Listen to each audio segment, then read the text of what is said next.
स्वागत है आपका खोजी खजाना टाइम्स न्यूज में। आइए देखते हैं खबरें विस्तार से। वरिष्ठ पेंशन कर्मचारियों द्वारा आज संभाग आयुक्त कार्यालय पहुंचकर नारेबाजी कर अपनी 15 सूत्री मांगों को लेकर मुख्यमंत्री के नाम संभाग आयुक्त को ज्ञापन सौंपा। वरिष्ठ पेंशन कर्मचारी संघ द्वारा संभाग आयुक्त कार्यालय पर बड़ी संख्या में एकत्रित होकर लंबे समय से लंबित पड़ी हुई अपनी मांगों को लेकर मुख्यमंत्री के नाम सौंपा ज्ञापन। इस दौरान कर्मचारियों ने संभाग आयुक्त कार्यालय जमकर नारेबाजी भी की और जल्द से जल्द मांगे पूरी करने की बात कही। यदि सरकार हमारी मांगे पूरी नहीं करती है तो हम चरणबद्ध तरीके से आंदोलन करेंगे, जिसमें हमारी प्रमुख मांग है मध्य प्रदेश छत्तीसगढ़ राज्य पुनर्गठन अधिनियम 2011 की 6वीं अनुसूची को विलोपित कराई जाए, ताकि छत्तीसगढ़ राज्य सरकार से वित्तीय मामलों में सहमति लेने की प्रथा समाप्त हो सके। केंद्र के समान महंगाई राहत भत्ता का भुगतान केंद्र द्वारा घोषित तिथि से ही दिया जावे। 1 जुलाई 2013 से फरवरी 2024 तक कुल 8 माह का एरियर भुगतान किया जाए। माननीय उच्च न्यायालय जबलपुर के निर्णय अनुसार 32 माह की एरियर राशि का शीघ्र भुगतान किया जाए। मध्य प्रदेश में पेंशन कल्याण बोर्ड का गठन किया जाए। आयुष्मान योजना पेंशनर के लिए भी लागू की जाए। ज्ञापन के दौरान विशेष रूप से वरिष्ठ प्रांतीय उपाध्यक्ष राजेश जोशी, R.K. शुक्ला, प्रांतीय मीडिया प्रभारी श्रीमती कमला द्विवेदी, भगवती प्रसाद पंडित, नरेंद्र सिंह ठाकुर, दीपक देवी सिंह, रामचंद्र दुबे, गोविंद व्यास, रविंद्र महोदय, सुभाष चंद्र वर्मा, श्रीमती उमा हौडिया आदि सभी लोग उपस्थित रहे।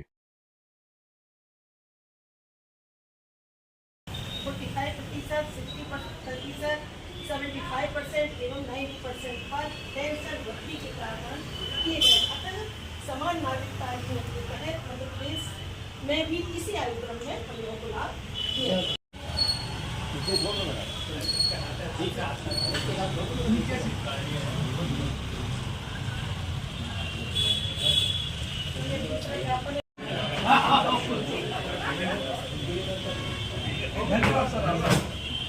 पेंशनर एसोसिएशन जिंदाबाद जिंदाबाद। वरिष्ठ नागरिक पेंशनर एसोसिएशन जिंदाबाद जिंदाबाद जिंदाबाद जिंदाबाद। आज आप आए यहाँ पर क्या हम लोगों की मांग तो 14 है, जिसमें प्रमुख मांग है कि हमारी 32 माह का एरियर वरिष्ठ पेंशनरों के लिए बहुत आवश्यक है। अभी भी जो 4% डीए बढ़ाया सरकार ने, वो कर्मचारियों के लिए तो दिया है जुलाई 23 से, और हम पेंशनरों को 24 से दिया गया है, मार्च 24 से। तो ऐसा क्यों भेदभाव, क्यों? वो नहीं होना चाहिए। हम लोगों के लिए आयुष्मान योजना का लाभ होना चाहिए, मिलना चाहिए। ये गवर्नमेंट की प्राथमिकता होना चाहिए। बुजुर्गों को पहले इस बात का ध्यान दिया जाए। पहले हम लोगों को रेलवे में भी आरक्षण था, वो भी खत्म कर दिया गया।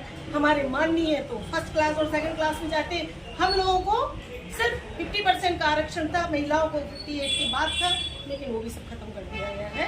तो ये हम लोगों की कुछ बहुत मांगे हैं। और एक सबसे बड़ी है कि आज 20 साल हो गए हमारे मध्य प्रदेश और छत्तीसगढ़ को अलग किया। जो 49 धारा 49 की 6वीं सूची में जो विलोपित की गई है, उसे विलोपित करें, क्योंकि उसके अनुसार हम लोगों को उन लोगों से सहमति लेनी पड़ती है छत्तीसगढ़ से, और जहां हम छत्तीसगढ़ से सहमति लेने जाते हैं 8 महीने लग जाते हैं। और हमारा पेंशन का जो हमारा एरियर होता है वो गवर्नमेंट पता नहीं कौन से खाते में डाल देती है। तो वो जरूर है, ये हमारे हक है, क्योंकि महंगाई राहत हम लोगों को समय पर नहीं मिल पाती है।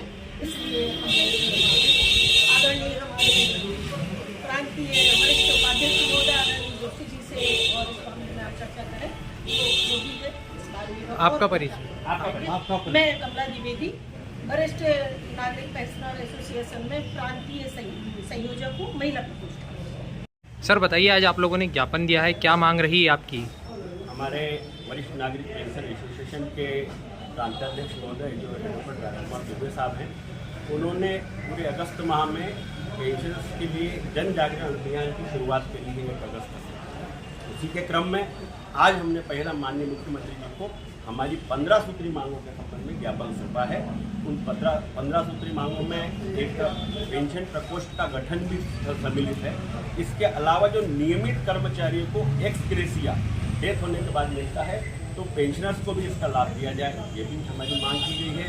इसके अलावा हम लोग जो 27 माह का एरियर 6वें वेतनमान में और 7वें वेतनमान में 32 माह का एरियर अभी तक हमारे पूर्व साथियों को प्रदान नहीं किया गया, उसके संदर्भ में भी हमने इस ज्ञापन में उनसे मांग की। आज आप ज्ञापन देने आए तो अधिकारी ने क्या किया? अधिकारी ने हमारी मांग को माननीय मुख्यमंत्री जी को प्रेषित किया गया। आपका परिचय? राजेश कुमार जोशी, संभागीय अध्यक्ष इंदौर, वरिष्ठ प्रांताध्यक्ष, उप प्रांताध्यक्ष भोपाल। ऐसा होने के बावजूद भी हमारी सरकार की नीतियों में सोतेलापन महसूस कर रहा है। जहां एक और रेगुलर कर्मचारियों को किसी भी तरह का वेतनमान देना हो या डीए देना हो, उसकी तुलना में हम पेंशनर साथियों के साथ जो सोतेलापन शासन की नीतियों में नज़र आ रहा है वो बिल्कुल भी उचित नहीं है। इसी संदर्भ में हम सब पेंशनर साथी जो है अपनी छोटी छोटी समस्याओं के साथ, अपने डीए की मांग के साथ, और ख़ास तौर पे एक विशेष बात जो है मैं सबके सामने लाना चाहूँगा कि हमारे भारतीय संविधान में न्यायपालिका को जो है वो सर्वोच्च स्थान दिया गया है।